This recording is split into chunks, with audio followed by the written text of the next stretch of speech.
그날 아무도 몰랐던 진실이 천천히 드러나기 시작했습니다. 새벽의 공기는 유난히 차가웠고 오래된 식당 안에는 전 부치는 소리와 환풍기, 돌아가는 둔탁한 소리가 가득했어요. 반쯤 깨어있던 형광등은 희미하게 흔들리며 바닥에 길게 그림자를 드리웠습니다. 혹시 여러분은 이런 적 있으신가요? 오늘 하루도 또 버티는 수밖에 없겠구나. 정심의 하루는 정확히 그런 날들의 반복이었습니다. 하지만 이 이야기를 끝까지 보신다면 한 사람의 작은 선택이 어떻게 인생을 통째로 뒤흔드는지 알게 되실 거예요. 그리고 그 길을 지금부터 따라가 보려 합니다. 정심은 의자를 고르고 차가운 테이블을 닦고 낡은 주전자에 물을 채웠습니다. 굳은 살이 갈라진 손등이 선명했고 삶의 무게가 손목마다 새겨져 있었죠. 그때 식당 구석에 있는 그림자 하나가 눈에 들어왔습니다. 테이블 아래 웅크리고 앉아있던 한 청년. 앞에는 찢어진 공책 한 권이 놓여 있었고 종이 위에는 눈물이 번져 있었습니다. 청년의 어깨가 가늘게 떨릴 때마다 형광등은 마치 그 감정을 따라 흔들리는 듯 보였어요. 정심은 말없이 다가가 따뜻한 국 한 그릇을 내려놓았습니다. 춥지요? 이거라도 드세요. 조심스럽게 들린 한마디에 청년은 놀란 듯 고개를 들었습니다. 죄송합니다. 제가 그냥 잠시만 앉아 있었어요. 정심은 고개를 저으며 작은 미소만 보였습니다. 누구나 버거운 날은 있는 거예요. 청년은 한동안 침묵하다가 갈라진 목소리로 말했죠. 오늘 학교에서 등록금을 끊었습니다. 아르바이트를 해도 도저히 감당이 안 돼서요. 그 말은 마치 식당 전체의 공기를 얼려버린 것처럼 들렸습니다. 정심은 공책을 힐끗 보았습니다. 손때로 다른 가장자리, 빽빽한 필기, 번진 잉크. 그 모습은 마치 오래전 자신이 살아온 청춘을 그대로 비춘 거울 같았죠. 주방에서는 국물이 끓어오르며 작은 소리를 냈고 창밖에서는 신문 배달 오토바이가 바람을 가르며 지나갔습니다. 삶의 냄새, 새벽의 공기, 떨리던 청년의 어깨, 모든 것이 한 장면처럼 정심의 마음에 깊이 박혔습니다. 정심은 청년에게 더 말을 건네지 않았습니다. 대신 조용히 테이블을 정리해주고 한 번 더 따뜻한 국을 떠다 놓았습니다. 문을 나설 때 그녀는 뒤돌아보며 청년이 꼭 쥐고 있던 공책을 다시 확인했습니다. 그 작은 공책 하나가 이상하게도 마음을 오래도록 붙잡았어요. 그땐 정말 몰랐죠. 그 공책이, 그 새벽의 눈물이, 그리고 그 국 한 그릇이 정심의 삶을 완전히 바꿔놓게 될 줄은요. 문이 닫히며 작은 소리가 울렸고 정심은 천천히 걸어나갔습니다. 하지만 그 발걸음은 이전과는 달랐습니다. 그녀 마음속에서 아주 작지만 분명한 흔들림이 시작되고 있었으니까요. 여러분은 누군가의 작은 행동에 마음이 흔들렸던 순간이 있었나요? 댓글로 여러분의 이야기를 들려주세요. 정심이 새벽 근무를 마치고 집에 도착했을 무렵 아파트 복도는 아직 어둡고 고요했어요. 하지만 문을 여는 순간 그 고요함은 한순간에 깨졌습니다. 작은 거실 한복판, 탁자 위에는 정심의 통장 내역이 펼쳐져 있었고 형광등 아래에 서 있는 딸 수지는 팔짱을 낀 채 차갑게 굳어 있었죠. 정심이 신발을 벗기도 전에 수진의 목소리가 날카롭게 터졌습니다. 엄마, 이 돈 뭐예요? 왜 빠져나갔어요? 정심은 순간 굳어버렸습니다. 손끝이 잠시 공중에서 머물렀죠. 아직 따뜻함이 남아있던 주머니 속 손이 어느새 얼음처럼 식어갔습니다. 수지는 통장을 들고 한 걸음 다가왔습니다. 이거 나한테 줘야 하는 생활비 아니었어요? 정심은 말없이 시선을 내리깔았습니다. 방금 전 식당에서 보았던 청년의 떨리는 눈빛이 머릿속에서 겹쳐졌죠. 수지는 숨을 크게 들이켰습니다. 엄마, 우리 사정 알잖아요. 내가 애 키우고 집 대출 갚고 정신없어서 엄마가 벌어다 주는 돈이 얼마나 중요한데 도대체 왜 남한테 줘요? 정심이 조용히 입을 열었습니다. 어려워 보였어. 누구든 도와줄 사람 하나쯤은 필요하니까. 수진의 얼굴이 순간 일그러졌습니다. 그게 말이 돼요? 우리가 먼저 살아야지. 엄마는 왜 항상 남부터 챙겨요? 도대체 왜 그래요? 정심은 대답 대신 작은 숨만 내쉬었습니다. 그 숨에는 피로와 어쩐지 모를 죄책감이 섞여 있었죠. 수지는 소파 옆에 던져진 장바구니를 발로 밀며 말했습니다. 엄마 나이 돼서 남 챙기고 다녀서 뭐가 남아요? 아무것도 없잖아. 그러니까 내가 잔소리하는 거잖아요. 우리는 엄마 돈이 필요하다고. 그 순간 집안의 공기가 단단하게 굳어버렸습니다. 서랍이 덜컥 닫히는 소리, 냉장고가 낮게 진동하는 소리, 형광등이 작은 소음을 일으키며 가늘게 흔들리는 소리. 모든 소리가 정심의 마음속에서 울리는 것 같았어요. 정심은 고개를 아주 천천히 들었습니다. 입술이 말랐고 눈가에는 오래된 그늘이 더 깊게 드리워져 있었죠. 수진아, 나도. 무언가 이어 말하려 했지만 목소리는 끝내 나오지 않았습니다. 그리고 그 침묵을 수지는 짜증으로 받아들였습니다. 엄마, 진짜 답답하다. 다음부터 이런 일 없었으면 좋겠어요. 알겠죠? 수지는 통장을 탁자에 내리치듯 내려놓았습니다. 정심은 기척도 없이 그 통장을 손에 들었습니다. 얇은 종이 한 장이었지만 그 무게는 이상하게도 어깨를 내려앉게 했습니다. 그 순간 정심은 알 수 없는 서러움이 밀려오는 걸 느꼈어요. 새벽 식당에서 보였던 청년의 눈물보다 지금 딸의 냉정함이 훨씬 더 깊게 찔러 들어왔습니다. 하지만 정심은 아무 말도 하지 않았습니다. 그저 조용히 고개를 떨군 채 거실의 의자에 앉았죠. 수지는 문을 닫고 방으로 들어가 버렸습니다. 문이 텅하고 닫히며 집안은 다시 조용해졌지만 그 조용함은 평소와 달랐습니다. 마치 슬픔과 모멸감이 층층이 쌓여 무게를 늘려가는 듯 했어요. 정심은 의자에 앉은 채 한참 동안 움직이지 않았습니다. 식당에서 봤던 그 공책, 떨리던 청년의 어깨, 번지던 눈물 자국. 그 모든 장면이 뒤늦게 그녀 가슴 속에서 다시 격하게 흔들렸습니다.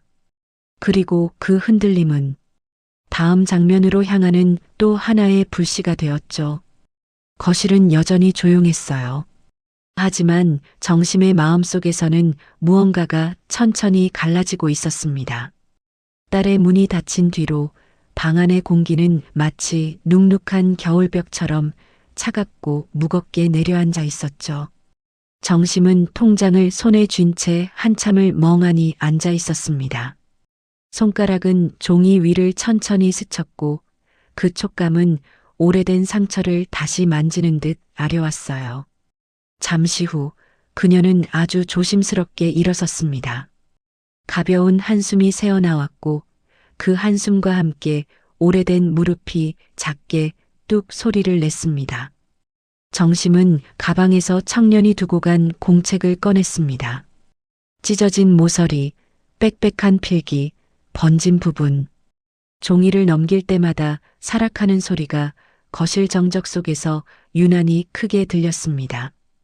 정심은 그 공책을 가만히 내려다보며 오래전 자신의 청춘을 떠올렸습니다. 내가 저 나이였을 땐 누가 이런 장면을 알아봐 줬을까? 그 생각이 그녀의 마음 한 곳을 묘하게 건드렸습니다. 조용히 공책을 가방에 넣고 정심은 다시 외투를 걸쳤습니다. 밖으로 나가는 문이 열린 순간 차가운 바람이 정심의 볼을 스쳤습니다. 그러나 그 바람 속에는 묘한 결심 하나가 섞여 있었어요. 정심은 천천히 식당으로 다시 향했습니다. 아침이 막 시작되려는 시간, 거리는 희미한 주황빛으로 물들고 있었죠. 식당 문을 열자마자 익숙한 기름 냄새와 따뜻한 수증기가 훅 끌어올랐습니다. 그리고 테이블 구석. 그곳에는 여전히 청년이 앉아 있었습니다. 팔꿈치는 테이블 위에, 머리는 손에 묻힌 채 깊은 한숨을 내쉬고 있었죠. 정심은 조용히 청년 앞에 섰습니다. 주변의 소리가 순간적으로 멀어지는 듯 식당의 시간마저 고요해졌습니다. 이거, 정심이 가방에서 작은 봉투 하나를 꺼내 놓았습니다. 청년은 놀라 얼굴을 들었습니다. 아, 어머니, 이게 등록금 조금 보태요. 그 말은 떨림도 망설임도 없었지만 그 속에 담긴 삶의 무게가 청년의 마음을 단번에 파고들었습니다. 청년은 눈이 크게 흔들렸습니다. 저 이런 거 받을 수 없어요. 저 빚만 늘어나요. 정심은 조용히 고개를 저었습니다. 갚으라는 말 아니에요. 그냥 누군가 도와줄 사람이 필요할 때가 있으니까. 청년의 목이 울컥하며 잠겼습니다. 입술이 떨렸고 눈가가 붉어졌어요. 잔잔하게 끓던 국솥에서 작은 거품이 톡하고 터지는 소리가 들렸습니다. 그 소리가 두 사람 사이의 긴 정적을 깨고 들어왔죠. 청년은 봉투를 두 손으로 천천히 받았습니다. 정말 감사합니다. 저 이 평생 잊지 않을게요. 정심은 말없이 작은 미소만 지었습니다. 그 미소에는 나도 누군가에게 받은 적이 있다는 오래된 기억과 지금 이 순간을 놓치고 싶지 않다는 마음이 담겨 있었죠. 하지만 이 따뜻한 새벽의 선택이 곧 거대한 파장을 불러올 거라는 사실을 정심은 아직 몰랐습니다. 그리고 그 파장은 이미 그녀의 삶을 향해 조용히 밀려오고 있었습니다. 식당에서 돌아온 정심은 봉투를 건넨 따뜻한 마음이 아직 가슴에 남아 있었어요. 하지만 집 앞에 다가가는 순간 그 따뜻함은 조금씩 식어갔습니다. 문틈으로 희미하게 새어나오던 불빛이 불길한 예감을 줬죠. 문을 열자마자 거실 한가운데 서 있는 수진의 얼굴이 낯설 정도로 굳어 있었습니다. 탁자 위에는 정심의 지갑, 통장, 영수증들이 어지럽게 널려 있었어요. 마치 누군가가 서랍을 뒤집어 엎은 듯한 모습이었습니다. 수진의 눈빛은 날카롭고 건조했습니다. 엄마, 이게 뭐예요? 정심은 잠시 멈춰 섰습니다. 식당에서의 따뜻했던 순간이 허물처럼 사라지고 온몸이 차갑게 식어가는 느낌이 들었죠. 수진이 탁자 위 영수증을 집어들었습니다. 이 돈 남한테 준 거 맞죠? 그 청년? 그 사람한테 준 거죠? 정심은 천천히 숨을 들이쉬었습니다. 어려워 보였어. 수진의 표정이 단숨에 무너져 내리며 분노로 치솟았습니다. 어려워 보여서? 그게 이유예요? 엄마 나이에 그러고 다녀서 뭐가 남아요? 엄마한테 남는 게 뭐냐고요. 정심의 손끝이 가볍게 떨렸습니다. 우리는 지금 빠듯해요. 내 애 키우는 것도 쉽지 않고 대출 갚는 것도 힘들고 엄마 돈이 얼마나 중요한데. 수지는 정심을 향해 손가락을 가리켰습니다. 그 손끝은 비난이 아니라 칼날처럼 보였어요. 엄마는 왜 항상 남을 먼저 챙겨요? 나는 왜 내가 먼저가 아니에요? 정심은 고개를 천천히 숙였습니다. 말을 꺼내기도 전에 마음속이 서늘해졌죠. 수지는 한 걸음 더 다가와 목소리를 높였습니다. 정말 이해가 안 돼. 엄마는 왜 살아오면서 한 번도 자기 생각을 안 해? 거실에 있던 작은 액자가 탁 하고 쓰러졌습니다. 두 사람 사이의 공기는 부서진 유리 조각처럼 날카롭고 아팠어요. 정심은 겨우 입을 열었습니다. 그냥 그 아이가 좋아 보였어. 포기하면 안 될 것 같아서. 그 말은 조용했지만 오히려 수진의 분노는 더 거세졌습니다. 그게 엄마가 돈을 퍼줘도 되는 이유예요? 우리가 받을 돈인데? 우리 생활비인데? 엄마가 이렇게 살아서 뭐가 달라졌어요? 아무것도 없잖아요. 그 소리에 정심의 심장은 순간 움찔하며 조용히 내려앉았습니다. 마치 가슴 깊숙한 곳에서 오래된 흉터가 뜯겨나가는 듯 했죠. 집안의 공기는 숨이 막힐 정도로 무겁게 가라앉았습니다. 창문 틈으로 바람이 스치며 작은 바람 소리가 났지만 그조차 두 사람의 갈등을 가리지 못했습니다. 수지는 마지막 한 문장을 내뱉었습니다. 다음부터 이런 일 다시는 없었으면 좋겠어요. 문이 쾅 닫히는 소리가 거실에 울렸습니다. 그 순간 정심은 천천히 의자에 주저앉았습니다. 손등에 남아있던 따뜻함은 사라졌고 식당에서 보았던 청년의 눈물보다 딸의 말 한마디가 더 깊게 마음을 파고들었어요. 그녀의 눈빛은 흔들리고 있었지만 그 흔들림 속에는 아주 작고 미약한 변화의 씨앗이 태어나고 있었습니다. 그리고 그 씨앗은 이후에 찾아올 거대한 반전을 향한 시작이었죠. 수진이 방문을 쾅 닫은 뒤 거실에는 정막만이 남아 있었습니다. 정심은 한동안 의자에 앉아 움직이지 못했어요. 주머니 속에 넣어둔 손이 천천히 떨렸습니다. 그 떨림은 춥거나 무거워서가 아니었습니다. 딸의 말 한마디 한마디가 손등을 스치던 칼날처럼 마음을 깊게 오래도록 베어놓았기 때문이었죠. 그렇게 앉아 있다가 정심은 겨우 몸을 일으켜 다시 식당으로 향했습니다. 아침 장사가 시작될 시간이 다가오고 있었거든요. 골목을 걸으면서도 그녀의 시야에는 딸 수진의 일그러진 얼굴만 떠올랐습니다. 왜 남을 먼저 챙기느냐? 그 말이 귓가에 작은 바늘처럼 남아 찔러댔어요.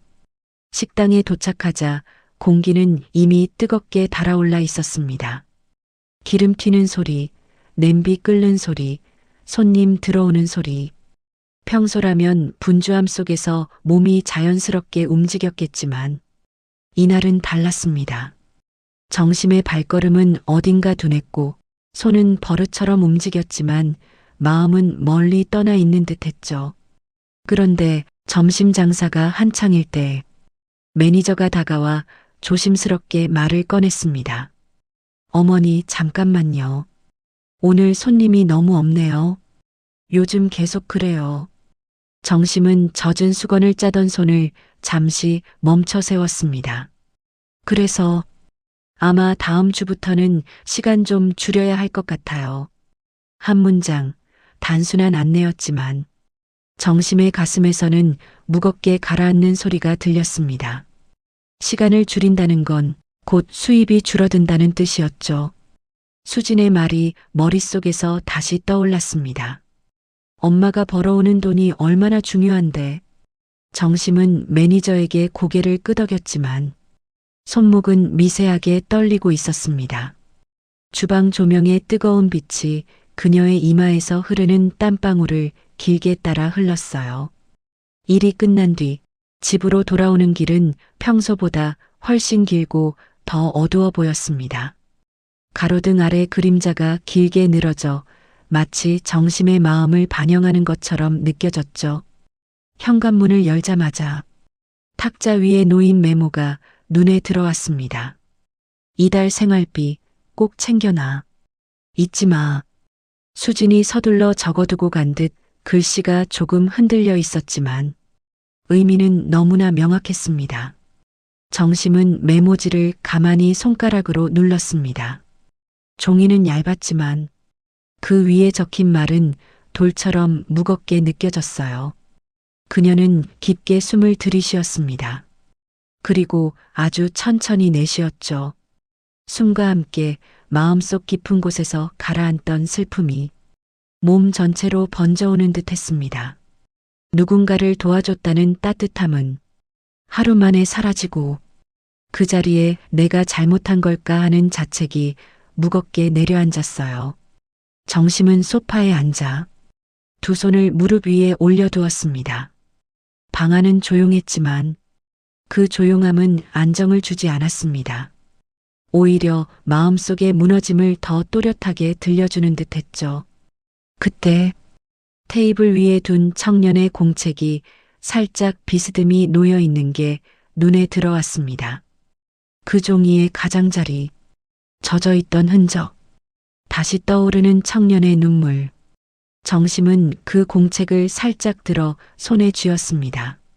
그 순간 느닷없이 가슴 깊은 곳에서 이대로는 안 된다는 희미한 목소리가 아주 작게, 정말 작게 일어났습니다. 그리고 그 목소리는 다음 씬에서 터질 반전의 시작을 향해 조용히 움직이기 시작했죠. 현우가 떠난 뒤 정심은 거실 한복판에 홀로 서 있었습니다. 방금 전 받은 편지와 장학금 서류는 탁자 위에 고요하게 놓여 있었지만 그 안에서 뿜어져 나오는 따뜻함은 집안의 차가운 공기를 조금씩 밀어내고 있었어요. 정심은 편지를 한 번 더 매만졌습니다. 손끝이 작게 떨릴 만큼 오랜 세월 묻혀있던 감정이 흔들리고 있었죠. 그러다 문득 방 안쪽에서 수진의 방문이 열리는 소리가 들렸습니다. 수진이 거실로 나왔습니다. 잠에서 막 깬 얼굴이었지만 표정은 이미 딱딱하게 굳어 있었어요. 정심이 서류를 들고 있는 걸 보더니 눈썹이 찌푸려졌습니다. 엄마 또 그 애한테 준 거예요? 목소리는 짧게 잘려나왔고 숨끝에는 짜증이 묻어 있었습니다. 정심은 이번에는 고개를 숙이지 않았습니다. 대신 천천히 편지를 접어 탁자 위에 내려놓았습니다. 그리고 수진을 바라보았죠. 눈빛은 흔들렸지만 그 안에는 작은 결심이 자리 잡고 있었습니다. 수진아, 이제 우리 얘기 좀 하자. 수진은 팔짱을 끼며 서 있었습니다. 엄마 또 뭐 얘기하려고? 어차피 내 말은 안 듣잖아요. 정심은 잠시 숨을 고르고 말을 이었습니다. 나는 평생 너만 생각하고 살았어. 내가 힘들면 내 탓 같고 내가 필요한 건 다 내가 해야 한다고. 그렇게 살아왔지. 수지는 눈을 가늘게 뜨며 대답했습니다. 그런데 왜 지금 와서 남한테 돈을 줘요? 우린 빠듯하다니까. 정심의 눈빛이 그 순간 아주 천천히 그러나 분명하게 변했습니다. 그동안 억눌렸던 감정이 단단한 결로 모여 올라오기 시작했죠. 수진아, 정심의 목소리는 흔들렸지만 그 안에는 분명한 힘이 있었습니다. 나는 내가 옳다고 믿는 일을 한 거야. 수지는 두 눈을 크게 뜨며 목소리를 높였습니다. 엄마가 옳다고 믿으면 다 옳아요. 엄마 나이엔 남 챙기는 게 아니라 자기부터 챙겨야 되는 거예요. 정심의 마음속에서 아주 작은 무언가가 탁 하고 끊어지는 소리가 났습니다. 그리고 평생 처음으로 딸의 말에 밀리지 않고 정심 자신의 말을 꺼냈습니다. 그래, 맞아. 나 이제 내 인생 좀 챙기고 싶다. 수진의 표정이 굳어졌습니다. 눈이 동그래지고 입술이 미세하게 떨렸죠. 엄마에게서 들어본 적 없는 말이었습니다. 정심은 깊게 숨을 들이쉬고 계속했습니다. 너한테만 맞춰 살다 보니 정작 나는 내가 누군지도 까먹고 살았어. 근데 정심은 탁자 위 편지를 손끝으로 가볍게 건드렸습니다. 누군가는 나를 기억하고 있더라. 수지는 잠시 말문이 막힌 듯 고개를 돌렸다가 다시 정심을 보았습니다. 그래도 엄마가 그렇게까지 할 필요는. 정심이 말을 끊었습니다. 이번에는 단호했습니다. 돈? 그래, 돈 중요하지. 내가 힘든 것도 알아. 근데 정심은 천천히 한 걸음 다가섰습니다. 눈가에는 눈물이 맺혔지만 그 눈물은 슬픔이 아니라 결단의 흔적이었죠. 내가 힘든 사람을 도운 게 그렇게 잘못된 일이니? 수지는 입술을 꾹 깨물었습니다. 말이 쉽게 나오지 않았어요. 정심은 마지막으로 단단히 말했습니다. 이제부터는 남이 뭐라고 해도 나는 내가 옳다고 믿는 길을 갈 거야. 너에게 미안한 마음은 있지만 내가 나를 버리면서까지 사는 건 오늘로 끝낼게. 거실은 조용해졌습니다. 형광등이 미세하게 흔들리고 바람이 창문 틈으로 스쳤습니다. 수지는 아무 말도 하지 못한 채 그 자리에서 멈춰 섰습니다. 정심의 말은 그녀가 예상했던 어떤 모습보다 강했고 어떤 말보다도 진심이었습니다. 정심은 소파에 천천히 앉았습니다.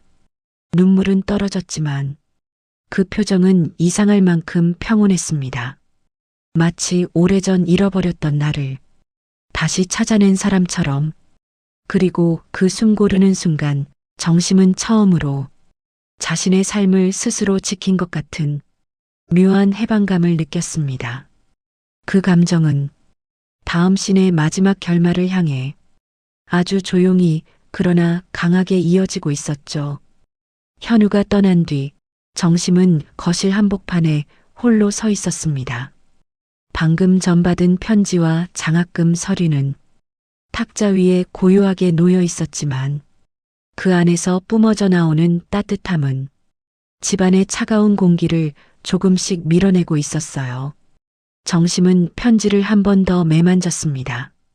손끝이 작게 떨릴 만큼 오랜 세월 묻혀있던 감정이 흔들리고 있었죠. 그러다 문득 방 안쪽에서 수진의 방문이 열리는 소리가 들렸습니다. 수진이 거실로 나왔습니다. 잠에서 막 깬 얼굴이었지만 표정은 이미 딱딱하게 굳어 있었어요. 정심이 서류를 들고 있는 걸 보더니 눈썹이 찌푸려졌습니다. 엄마 또 그 애한테 준 거예요? 목소리는 짧게 잘려나왔고 숨끝에는 짜증이 묻어 있었습니다. 정심은 이번에는 고개를 숙이지 않았습니다. 대신 천천히 편지를 접어 탁자 위에 내려놓았습니다. 그리고 수진을 바라보았죠. 눈빛은 흔들렸지만 그 안에는 작은 결심이 자리 잡고 있었습니다. 수진아, 이제 우리 얘기 좀 하자. 수진은 팔짱을 끼며 서 있었습니다. 엄마 또 뭐 얘기하려고? 어차피 내 말은 안 듣잖아요. 정심은 잠시 숨을 고르고 말을 이었습니다. 나는 평생 너만 생각하고 살았어. 내가 힘들면 내 탓 같고 내가 필요한 건 다 내가 해야 한다고. 그렇게 살아왔지. 수지는 눈을 가늘게 뜨며 대답했습니다. 그런데 왜 지금 와서 남한테 돈을 줘요? 우린 빠듯하다니까. 정심의 눈빛이 그 순간 아주 천천히 그러나 분명하게 변했습니다. 그동안 억눌렸던 감정이 단단한 결로 모여 올라오기 시작했죠. 수진아, 정심의 목소리는 흔들렸지만 그 안에는 분명한 힘이 있었습니다. 나는 내가 옳다고 믿는 일을 한 거야. 수진은 두 눈을 크게 뜨며 목소리를 높였습니다. 엄마가 옳다고 믿으면 다 옳아요. 엄마 나이엔 남 챙기는 게 아니라 자기부터 챙겨야 되는 거예요. 정심의 마음속에서 아주 작은 무언가가 탁 하고 끊어지는 소리가 났습니다. 그리고 평생 처음으로 딸의 말에 밀리지 않고 정심 자신의 말을 꺼냈습니다. 그래, 맞아. 나 이제 내 인생 좀 챙기고 싶다. 수진의 표정이 굳어졌습니다. 눈이 동그래지고 입술이 미세하게 떨렸죠. 엄마에게서 들어본 적 없는 말이었습니다. 정심은 깊게 숨을 들이쉬고 계속했습니다. 너한테만 맞춰 살다 보니 정작 나는 내가 누군지도 까먹고 살았어. 근데 정심은 탁자 위 편지를 손끝으로 가볍게 건드렸습니다. 누군가는 나를 기억하고 있더라. 수지는 잠시 말문이 막힌 듯 고개를 돌렸다가 다시 정심을 보았습니다. 그래도 엄마가 그렇게까지 할 필요는. 정심이 말을 끊었습니다. 이번에는 단호했습니다. 돈? 그래, 돈 중요하지. 내가 힘든 것도 알아. 근데 정심은 천천히 한 걸음 다가섰습니다. 눈가에는 눈물이 맺혔지만 그 눈물은 슬픔이 아니라 결단의 흔적이었죠. 내가 힘든 사람을 도운 게 그렇게 잘못된 일이니? 수지는 입술을 꾹 깨물었습니다. 말이 쉽게 나오지 않았어요. 정심은 마지막으로 단단히 말했습니다. 이제부터는 남이 뭐라고 해도 나는 내가 옳다고 믿는 길을 갈 거야. 너에게 미안한 마음은 있지만 내가 나를 버리면서까지 사는 건 오늘로 끝낼게. 거실은 조용해졌습니다. 형광등이 미세하게 흔들리고 바람이 창문 틈으로 스쳤습니다. 수지는 아무 말도 하지 못한 채 그 자리에서 멈춰 섰습니다. 정심의 말은 그녀가 예상했던 어떤 모습보다 강했고 어떤 말보다도 진심이었습니다. 정심은 소파에 천천히 앉았습니다. 눈물은 떨어졌지만 그 표정은 이상할 만큼 평온했습니다. 마치 오래전 잃어버렸던 나를 다시 찾아낸 사람처럼. 그리고 그 숨 고르는 순간 정심은 처음으로 자신의 삶을 스스로 지킨 것 같은 묘한 해방감을 느꼈습니다. 그 감정은 다음 씬의 마지막 결말을 향해 아주 조용히 그러나 강하게 이어지고 있었죠. 정심은 소파에 앉아 한참 동안 숨을 골랐습니다. 방금 전 딸에게 처음으로 자신의 목소리를 또렷하게 전한 그 순간, 그 떨림과 눈물, 그리고 가슴 깊은 곳에서 올라온 묘한 평온이 아직도 온기를 머금은 듯 남아 있었어요. 창밖에서는 늦은 오후 햇살이 천천히 기울고 있었고 창문 틈으로 스며든 빛은 정심의 손등 위에서 작고 따뜻한 얼룩처럼 흔들리고 있었습니다. 탁자 위에는 여전히 현우가 건넨 편지와 장학금 서류가 놓여 있었어요. 그 종이들은 바람 한 점 없어도 삶의 어떤 조용한 흐름을 보여주는 듯 고요히 자리하고 있었습니다. 정심은 편지를 다시 펼쳤습니다. 글씨마다 담긴 옛 친구의 온기, 그리고 자신을 향한 기억들이 새삼스럽게 마음을 울렸죠. 그 글을 읽는 동안 정심의 눈가에는 눈물이 고였다가 천천히 사라졌습니다. 이제 그 눈물은 슬픔이 아니라 평생 참고 견디며 살아온 날들에 대한 작은 위로 같았습니다. 잠시 후 정심은 외투를 걸쳤습니다. 무거웠던 어깨가 어쩐지 오늘은 부드럽게 일어나는 느낌이었어요. 현우의 장학금 수여식이 열리는 날이었습니다. 문을 열고 복도를 걸을 때 정심의 발걸음은 그동안과는 달리 가벼웠습니다. 복도의 공기가 밝게 느껴졌고 엘리베이터 문에 비친 자신의 얼굴도 어딘가 조금 달라 보였죠. 오랜 세월 잊고 지냈던 희미한 빛이 들어온 얼굴이었습니다. 행사장에 도착하자 현우가 정심을 발견하고 다가왔습니다. 눈가에는 감사가, 표정에는 떨림이 담겨 있었어요. 어머니 와주셔서 감사합니다. 정심은 조용히 고개를 끄덕였습니다. 그저 미소만 지었지만 그 미소 안에는 말로 다 담지 못할 감정이 담겨 있었죠. 행사가 시작되고 주최 측에서는 장학금 수여자를 소개했습니다. 마이크 너머로 울리는 목소리가 조용히 홀 안을 채웠습니다. 이 학생은 어려운 상황 속에서도 꿈을 놓지 않았습니다. 그리고 한 어르신의 따뜻한 손길이 그 꿈을 이어가게 했습니다. 사람들의 시선이 정심 쪽으로 자연스레 향했습니다. 정심은 고개를 조금 숙였지만 숨기지 않았습니다. 부끄러움이 아니라 그저 조용한 감사가 흐르고 있었죠. 현우가 장학 증서를 받고 돌아와 작게 속삭였습니다. 어머니, 정말 고맙습니다. 정심은 아주 부드럽게 그의 어깨를 두드렸습니다. 이 한순간이 그녀에게 무엇을 남기는지 말하지 않아도 알 수 있었습니다. 행사가 끝나고 나오자 햇살이 따뜻하게 건물 앞을 채우고 있었습니다. 정심은 잠시 그 자리에서 멈춰 하늘을 올려다보았습니다. 싸늘했던 딸의 말도, 뒤틀렸던 마음도 오늘만큼은 온전히 내려놓을 수 있을 것 같았어요. 집으로 돌아가기 전 정심은 휴대폰을 꺼내 딸에게 짧은 메시지를 보냈습니다. 오늘은 내 마음이 조금 가벼워지는 날이었어. 너도 잘 지내고 있지? 전송 버튼을 누르고 정심은 길을 따라 천천히 걸었습니다. 바람이 스쳤고 그 바람 속에는 오래도록 잊고 살았던 자유와 평온이 담겨 있었어요. 그녀는 문 앞에서 잠시 서서 심호흡을 하나 크게 들이쉬었습니다. 그리고 아주 조용히 하지만 확실하게 웃었습니다. 그 웃음은 누구에게 보이기 위한 것이 아니라 오롯이 자기 자신을 위한 웃음이었죠. 그날 정심은 비로소 깨달았습니다. 내 인생은 아직 끝나지 않았다. 나는 지금부터 다시 시작할 수 있다. 그리고 문을 닫으며 그 미소를 잃지 않았습니다. 마치 오랜만에 찾아온 바람처럼 조용하고 따뜻한 미소였어요.